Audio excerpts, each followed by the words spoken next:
नमस्ते। जय शिवाय। किसी ने प्रश्न पूछा है कि हवन करने से क्या होता है ना, हवन क्यों किया जाता है। और बहुत सारे लोग बहुत तरह के हवन करते रहते हैं, है ना। कुछ लोग 15-20 दिन में एक बार करते हैं, कुछ लोग अग्निहोत्र का हवन करते हैं अपने जीवन में, कुछ लोग और किसी तरह का व्रत उठाते हैं तो हवन करते हैं। अलग अलग तरह के भिन्न भिन्न प्रकार के हवन होते हैं। तो हवन किया क्यों जाता है सबसे पहले, है ना। और हवन करने से होता क्या है बेसिकली। तो हवन करने के तो बहुत सारे कारण हो सकते हैं, है ना, कि आपने अग्निहोत्र का व्रत लिया या आपने कुछ और तरह का व्रत लिया तो आप कुछ और तरह के हवन करते जा रहे हो। कुछ लोग पूर्णिमा अमावस्या के दिन भी हवन कर लेते हैं, कुछ लोग कभी और कर लेते हैं। तो कुछ ना कुछ करके हवन करते रहते हैं। तो अब हवन में सबसे पहले समझने वाली बात है कि हवन में करने के लिए तरह तरह के हवनों के करने के कारण तो बहुत सारे हो सकते हैं, लेकिन हवन करने से आपके शरीर पर क्या प्रभाव पड़ रहा है उसको बेसिक तरीके से समझ लेना चाहिए। उसकी एक बेसिक बात समझ लेनी चाहिए कि हवन में आप अग्नि जलाओगे, है ना। तो सबसे पहले तो ये समझने वाली बात है कि आप के अंदर 5 तत्व हैं, है ना। आकाश तत्व है, वायु तत्व है, अग्नि तत्व है और जल तत्व है, पृथ्वी तत्व है। तो ऐसे पंच तत्व से आपका शरीर, आपकी देह, आपका पूरा अस्तित्व बना हुआ पंच तत्व से, है ना। तो पंच तत्व से जो अस्तित्व बना हुआ है उसमें से जो अग्नि तत्व है, अगर हम उसको प्राणमय कोश में देखेंगे तो वो मणिपुर चक्र है, ऐसे समझना चाहिए, है ना। और अगर शरीर में देखेंगे, इस देह में अन्नमय कोश के अंदर देखेंगे तो अग्नि तत्व कहाँ पर है। आंखों की रोशनी में अग्नि तत्व है ना। आपकी देखने की जो वो है, बुद्धि के अंदर जब हम कहते हैं ना लाइट बल्ब जल गया, कोई बात हमारी समझ में आ गई, कोई की बुद्धि की बात थी, कुछ समझ में आ गई, तो वो जो समझ में आ जाती है ना, वो अग्नि तत्व है। चेतना अग्नि तत्व स्वरूप है। प्रकाश, कहीं का भी प्रकाश है, अग्नि तत्व स्वरूप है। और आपके देह में देखा जाए तो आपका खाना पचाने की जो शक्ति है वो अग्नि स्वरूप है ना। हर चीज, बहुत सारी चीजें आपके शरीर के अंदर अग्नि स्वरूप है।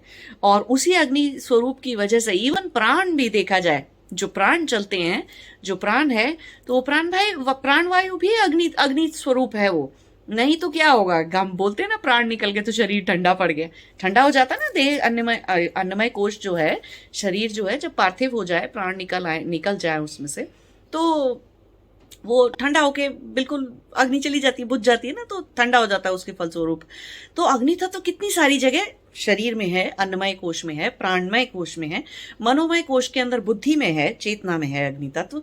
और विज्ञानमय कोश में जब हम किसी कॉस्मिक उससे जुड़ जाते हैं, जब हम जगत चेतना से जुड़ जाते हैं, और जब कुछ चीजें हमें काल के परे की कुछ चीजें समझ में आती हैं, वो वाला ज्ञान हमें प्राप्त होता है, या हमें कोई आगे फ्यूचर की चीजें पता चलती हैं, दिव्य दृष्टि रखते हैं, दिव्य दृष्टि का होना, तो वो सब अग्नि स्वरूप है।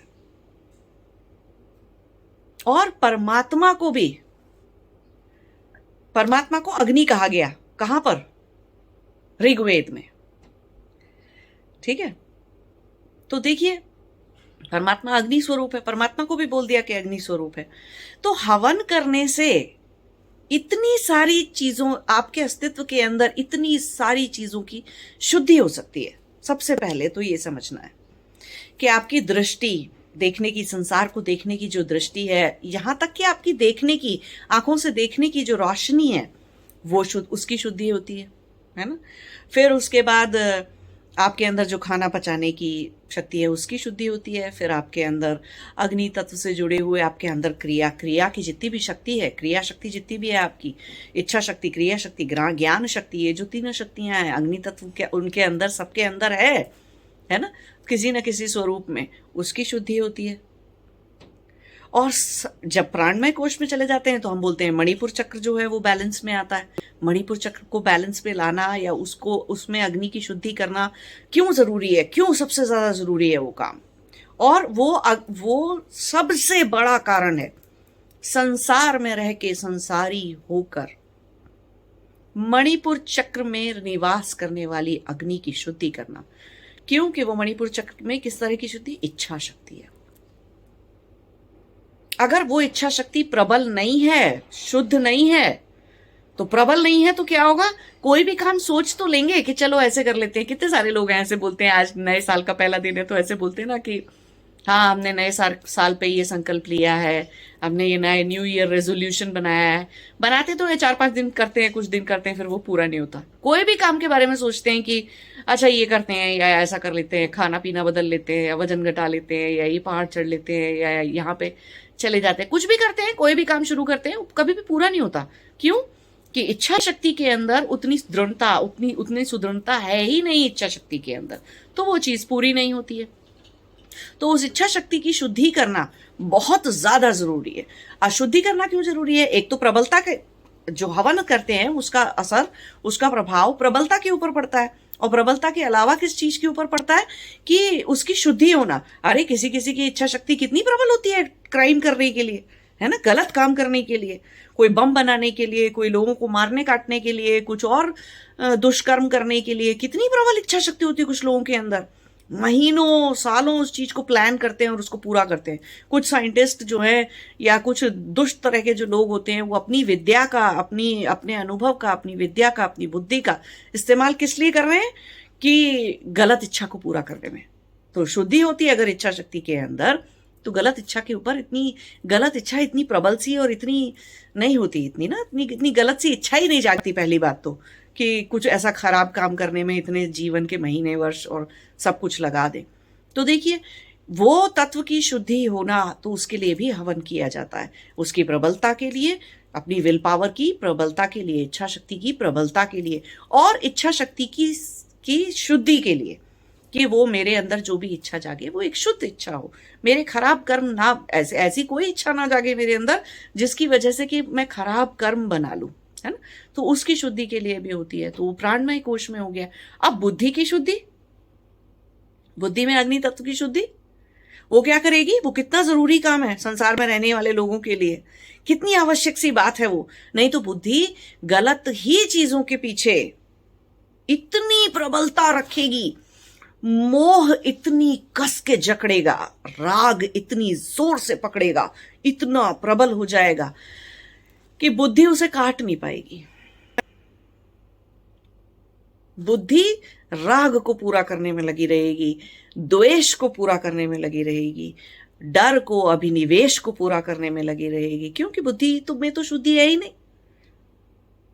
सारी बुद्धि किस में चल रही है कि अच्छा ये बच्चा मेरा मेरे घर ही कैसे रह जाए और कभी कहीं छोड़ के ना जाए और जिंदगी भर बस मुझसे चिपका रहे, या मेरा जो भी कोई है पार्टनर, लवर, पति या पत्नी कोई भी है, तो वो सब सिर्फ मेरे मेरे हो जाएं। ये कुत्ता, ये जानवर, ये घर, ये सब कुछ मैं पकड़ के बैठ जाऊं। बुद्धि सारी गलत चीजों में बुद्धि चलेगी, क्योंकि बुद्धि में शुद्धि नहीं है ना, शुद्ध सी बुद्धि नहीं है। तो वहां पर कितनी बड़ी बात है। तो जिन लोगों में ये 3 तरह की शुद्धि नहीं होती है, देह में उनकी, हाँ, बीमारियां आती चली जाती हैं, है ना। मनोमय कोश अगर बिगड़ेगा, मनोमय कोश में, बुद्धि में अगर शुद्धि नहीं है, तो धीरे धीरे प्राणमय कोश में अशुद्धि आएगी। वो अशुद्धि जो ऊपर मनोमय कोश में अभी एग्जिस्ट करती है, वो धीरे धीरे नीचे आके प्राणमय कोश में आएगी और नीचे आएगी, तो देह में अन्नमय कोश में आ जाएगी। फिर बहुत सारी बीमारियां घर कर जाएंगी, आज नहीं तो कल। एक वो अलग बात होती है, मैं कई सारे वीडियो में आप लोगों को समझा चुकी हूँ कि बूढ़े होते जाना शरीर का, वृद्ध होते जाना, है ना, एज होते जाना, और उसके अकॉर्डिंग कोई चीज कमजोर हो गई, शरीर में चोट लग गई, कुछ हो गया ऐसे, या कोई शरीर का अंग प्रत्यंग कमजोर हो गया, कोई कमी आ गई, कुछ हो गया, क्योंकि अब आप एज हो रहे हैं, वो एक अलग बात होती है। और क्योंकि आपकी वृत्तियां इतनी, मनोमय कोश इतना अशुद्ध था, बुद्धि के अंदर काटने की शुद्ध तलवार जैसी बुद्धि नहीं थी जो कि आपके अपने खुद के अज्ञान को काट पाती, तो उसकी वजह से बीमार हो जाना, संस्कारों और चित्तवृत्तियों की वजह से बीमार हो जाना, वो एक अलग बात है ना। उसकी वजह से बीमार नहीं होना है, वृत्तियों और संस्कारों की वजह से। हाँ ठीक है, बूढ़े होते होते कुछ तो शरीर में होएगा ही, मिट्टी का बना है, तो उतनी खराबियां ठीक है।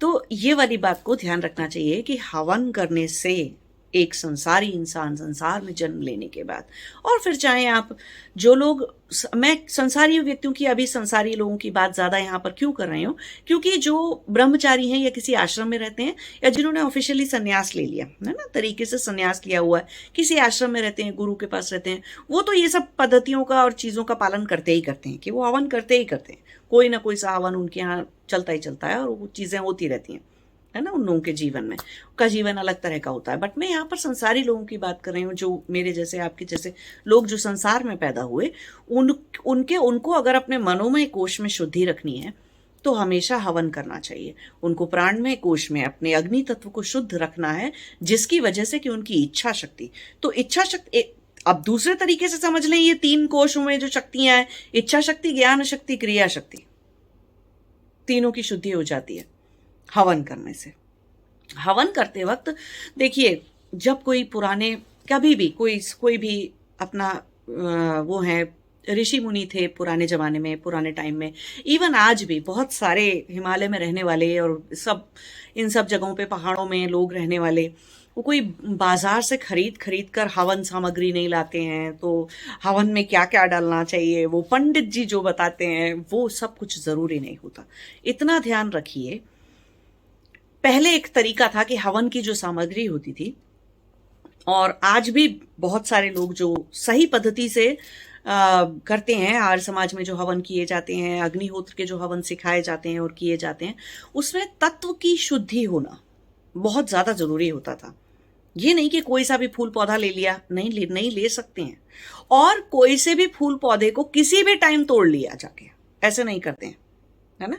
तो पहले क्या होता था, और अभी भी ये लोग जो सही पद्धति से हवन करते हैं, वो एक काल होता है, घड़ी होती है। तो ऐसे कैलेंडर देख के, एक चार्ट देख के कि हाँ, ज्योतिष शास्त्र का इस्तेमाल करके कि हाँ ठीक है, पूर्णिमा की रात को ये वाले फूल इस जगह से तोड़े जाएंगे और इस जगह से अग्नि लाई जाएगी। घर की अग्नि, अपने घर में जो आप खाना बनाते हो, वही वाली अग्नि को थोड़ी, उसी के ऊपर हवन थोड़ी करते हैं हम, हवन अलग जगह किया जाता है।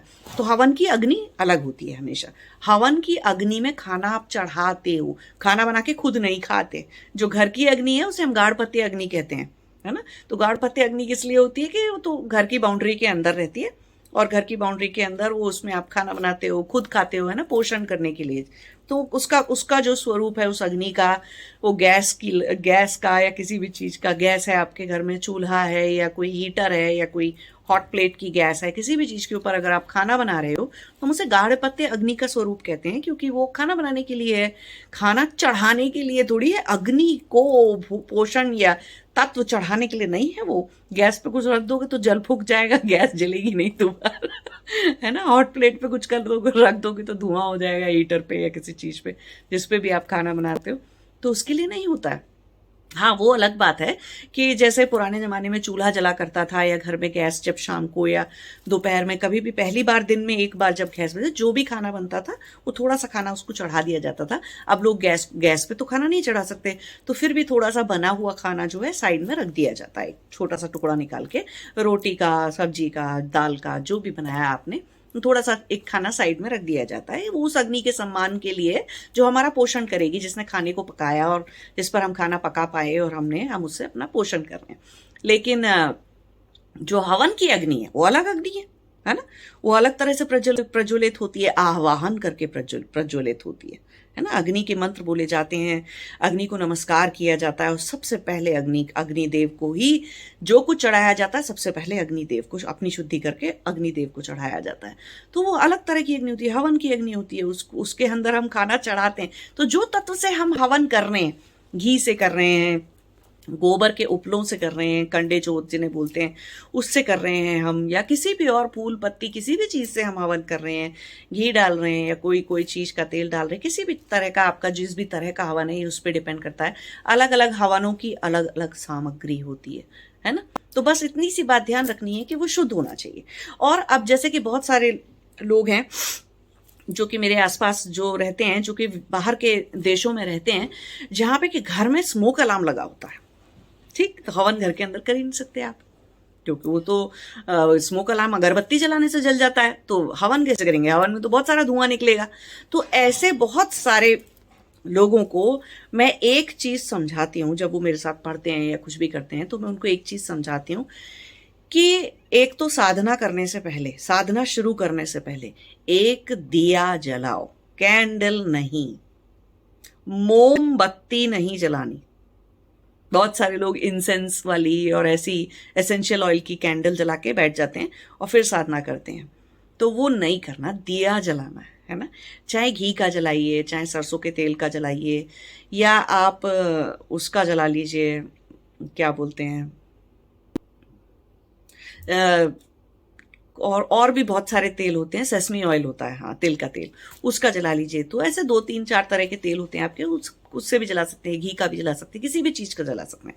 बाहर रहने वाले लोगों की मैं बात कर रही हूँ, क्योंकि बहुत सारे देशों में, बहुत सारी जगहों पर वो हवन सामग्री नहीं मिलती है, और उसको जलाने से फिर धुआं भी बहुत होता है, और स्मोक अलार्म बजता है, और बहुत परेशानी की बात हो जाती है वो।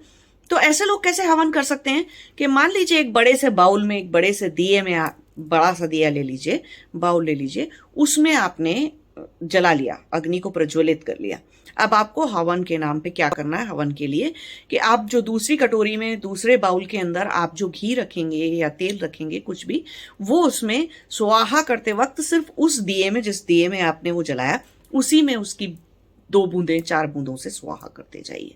वो आपका हवन हो जाएगा, उससे धुआं नहीं उठेगा, कुछ ऐसी चीज नहीं होगी। बाद में उस दिए को में उतना ही तेल डालिए करिए, बाद में उसको अपना बैठे रह सकते हैं उस जगह पे, मेडिटेट कर सकते हैं अपना उस जगह पे। ये मैं हवन करने के लिए बता रही हूँ।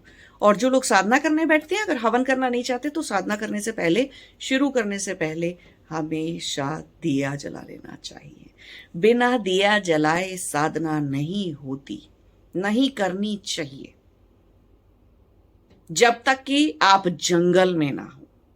घर के अंदर, अगर घर की बाउंड्री, घर की 4 दीवारी के अंदर अगर आपने साधना कर रहे हैं, तो दिया जलाएंगे ही जलाएंगे। हाँ, जंगल में जब हम करते हैं तो हमारा अग्नि तत्व अपने आप आकाश तत्व से, वायु तत्व से, आकाश तत्व से सीधा सीधा जल्दी से कनेक्ट हो जाता है ना। जंगल में साधना कर रहे होते हैं। अब आप में से तो बहुत सारे लोग घर के अंदर रहते हैं, जंगल में साधना करने नहीं जाते हैं, है ना। तो घर के अंदर कैसे करेंगे, कैसे अग्नि तत्व को वायु तत्व से, वायु तत्व को और पूरे आकाश तत्व तक कैसे ले जाएंगे। तत्व को, अपने अंदर तत्व की शुद्धि तो हो ही रही है, लेकिन आकाश तत्व तक कैसे ले जाएंगे, तो उसके लिए दिया जला लेना चाहिए। ठीक है, तो साधना करने की बात हो गई। तो हवन कैसे कर सकते हैं बाहर रहने वाले लोग, जहां स्मोक अलार्म बजने की प्रॉब्लम है, या ये उनके लिए भी है, जैसे बहुत सारे लोगों को अस्थमा होता है तो बहुत धुआं होने से और हवन में धुआं करने से उनको एस्थमेटिक अटैक आ जाता है, सांस लेने में तकलीफ होती है बहुत सारे लोगों को। उनके लिए भी बहुत अच्छा है कि घी का दिया जला लीजिए। घी सबसे शुद्ध चीज होती है, और घी का, नहीं तो सेसमी ऑयल का, नहीं तो सरसों के तेल का एक छोटा दिया जला लीजिए, और उसमें 2 बूंद स्वाहा करते वक्त, जो भी आप हवन कर रहे हैं मंत्र बोलते जाइए और अपना हवन करते जाइए, और स्वाहा के टाइम पे उसमें 2 बूंद 4 बूंद घी उसमें टपकाते जाइए। ठीक है, तो घी में थोड़ा सा ज्यादा घी ज्यादा तेल हो जाएगा, थोड़ी ज्यादा देर वो जल लेगा, है ना, बजाय इसके कि वो 1 2 घंटे जलता, 4 5 घंटे जल जाएगा, इससे ज्यादा क्या होगा, कुछ नहीं। लेकिन धुआं नहीं उठेगा, कुछ परेशानी भी नहीं होगी, और जिन लोगों को सांस लेने में तकलीफ है, अस्थमा है, कोई चीज है, तो वो भी नहीं होगी। तो ये 2 चीजें हैं जो कि हवन के बारे में समझना बहुत जरूरी है, अग्नि तत्व के बारे में समझना बहुत जरूरी है। और जो लोगों को अगर उनको अगर मन में खुद से इच्छा जागती है कि मुझे हवन करना है, मैं ये वाला हवन करूंगा, तो जरूर करिए। किसी से कुछ आपके मन में से आता है ये वो वाली चीज। जब अग्नि तत्व शुद्धि मांगता है और अग्नि तत्व एकाकार होना चाहता है, एक्सपैंड होना चाहता है, पूरे आकाश तत्व से मिलना चाहता है, तो ये इच्छा अपने आप जागती है कि मैं ये हवन करूं। तो करिए, रोकिए मत अपने आप को कि कल करूंगा, परसों करूंगा, आज अच्छा मुहूर्त है कि नहीं है, कि क्या है कि क्या नहीं है। अपने अंदर की आवाज पर, अपने अंदर के ज्ञान पर, गुरु पर थोड़ा सा भरोसा रखिए और आराम से करिए हवन को। कभी भी करिए, किसी वक्त भी करिए। जो बहुत सारे लोग बहुत सारे रूल्स बनाते हैं हवन को लेकर, सब चीजों को लेकर, और मैं नहीं कह रही हूं कि वो सारे रूल्स जो हैं वो, लेकिन आप ये देखिए कि कुछ परिस्थिति, कुछ परिवेश में रहने वाले लोग ही वो सारे रूल्स को फॉलो कर सकते हैं। अब कहा कि भाई आम की लकड़ियां जलनी चाहिए, आम कहाँ से लाएं? अभी आम की लकड़ी कहाँ से लाएंगे जिस देश में आम नहीं होता? आम की लकड़ी कहाँ से आएगी? हाँ, एक्सपोर्ट होके कहीं से आ जाती है, कभी कभार मिल जाती है, कभी नहीं मिलती। तो वहीं के देखिए, जहां शरीर है, जहां आपका शरीर रहता है, जिस जगह देह स्थित है, ठीक है, वहीं के सामान से आप आराम से हवन कर सकते हैं। जंगल जाके पेड़ पौधों में से इधर से उधर से कोई भी लकड़ी फूल कोई भी चीज आप इकट्ठी कर सकते हैं, उनको सुखा सकते हैं, और उनको अच्छे से सुखाने के बाद और सब कुछ करने के बाद आप अपना मंत्रों से उनको उनको मंत्रों से अच्छे से ओत प्रोत कर सकते हैं। मंत्र बोल बोल कर ही सारी चीजें तोड़िए और उठाइए, है ना, और मंत्र बोल बोल कर ही उनकी अच्छे से शुद्धि कर लीजिए। कोई भी इष्ट मंत्र हो, जो भी आपका, जो भी कोई आपको अच्छा सा मंत्र लगता है और मंत्र आता है, ओम नमः शिवाय अच्छा लगता है तो ओम नमः शिवाय का जाप करके चीजें उठा लीजिए और तोड़ लाइए कहीं से भी। कोई भी मौसम के फूल पत्तियां लकड़ियां कुछ भी इकट्ठा कर सकते हैं, है ना, जहां रहते हैं जिस परिवेश में रहते हैं वहीं से ही इकट्ठा कर सकते हैं। ये मैं अब उनकी बात कर रहा हूं जो लोग कुछ जलाना चाहते, कोई हवन सामग्री में कुछ और तत्व को डालना चाहते हैं, ये मैं उनकी बात कर रही हूँ। नहीं तो सिंपल सीधी सी पद्धति क्या थी, सिंपल सी चीज क्या थी कि अपना आपने घी ले लिया, बस घी से कर लिया, ठीक है। लेकिन कुछ लोग जो और कुछ डालना चाहते हैं तो कपूर यूज कर सकते हैं, कपूर डाल सकते हैं। अगर आपके देश में आप जहाँ रहते हैं वहां पे गाय के उपले अगर उपलब्ध हैं तो उससे कर सकते हैं, और कुछ और सामग्री नहीं है तो कुछ और सामग्री जुटा सकते हैं, है ना। अब कहीं पर भी रह रहे हैं वहां पे गाय के उपले नहीं मिल रहे या कुछ नहीं मिल रहे तो परेशान होने वाली कोई बात नहीं है उसमें, है ना। जो लोकली मिलता है, जहां आपकी देह स्थित है वहीं के तत्व उसके ऊपर काम कर रहे हैं, वहीं के वो फूल पौधों से आपने सांस लिए ना, वहीं के फूल पौधे सब्जी पत्तियां सब खा रहे हैं आप, वहीं के वातावरण में आपका शरीर रह रहा है, तो वहीं की चीजों का यूज करके आप आराम से हवन कर सकते हैं। बिल्कुल परेशान होने वाली कोई बात ही नहीं है कि कोई विचित्र हवन सामग्री लिखी हुई है लिस्ट में और कुछ वो मिल नहीं रही है तो अब ये हवन नहीं होगा, ऐसा नहीं करना चाहिए, है ना। कोई भी चीज नहीं मिल रही है या कुछ नहीं है या कुछ कमी है या कुछ भी है, शुद्ध मन की और मन में प्रबल इच्छा शक्ति की जरूरत है। तपस्या कोई अमेरिका में रहकर भी कर सकता है, तपस्या कोई हिमालय पे चढ़ के भी कर सकता है, और तपस्या कोई भारत के या किसी दूसरे देश के किसी भी कोने में कहीं पर भी कर सकता है। इच्छा शक्ति प्रबल होनी चाहिए और बुद्धि में शुद्धि होनी चाहिए, चेतना जागी हुई होनी चाहिए। तो आप अपने आप के अंदर कितने तत्व शुद्ध तत्व लेकर आए हैं उस अग्नि तत्व के सामने, वो ज्यादा जरूरी है। ये ज्यादा जरूरी नहीं था कि ये वाला घी नहीं मिला और वो वाला तेल नहीं मिला और ये वाली रुई नहीं मिली और फलाना फूल नहीं मिला। ये सब कुछ नहीं होता है, बेकार की बातें हैं ये सब, है ना। ये सब चीजें लिमिटेड वे में मैटर करती हैं, इतना मैटर नहीं करती हैं ये सब बातें, ये सब चीजें। तो हवन करना जरूरी है, ये मैटर करता है ना। या जो लोग हवन नहीं करते उनको साधना के वक्त दिया जलाना, दीपक जलाना बहुत जरूरी है। मैंने जितनी भी तपस्या की इस जन्म में कभी बिना दिया जलाए नहीं की, कभी भी नहीं, एक भी दिन नहीं, एक भी बार नहीं। अग्नि तत्व फैल कर तुरंत आकाश तत्व से मिलता है, आपके अंदर का अग्नि तत्व, और वो उतनी देर उतनी प्रबलता से जलता है जितनी देर आपको साधना करनी है। आपके अंदर पत्थर के जैसी, चट्टान के जैसी, हिमालय के पर्वत के जैसी आपकी प्रबल इच्छा शक्ति उतनी देर तक दृढ़ता से रहती है, और आपको एक भी चीज कहीं पर भी कभी भी डिस्टर्ब नहीं करती। तो अग्नि का ये महत्व है, हवन का ये महत्व है। तो इसको समझिए और करिए। आप में से बहुत सारे लोगों का जीवन बहुत तेजी से बदल जाएगा। हवन करते वक्त कौन सा हवन, क्या हवन, उतना सोचिए नहीं। जहां से शुरुआत कर सकते हैं वहीं से शुरुआत कर लीजिए। जो भी मंत्र आता है उसी का जाप कर लीजिए 108 बार, और नमः की जगह लास्ट में स्वाहा लगा दीजिए। बस इतना सा काम करना है। नमस्ते, जय शिवाय।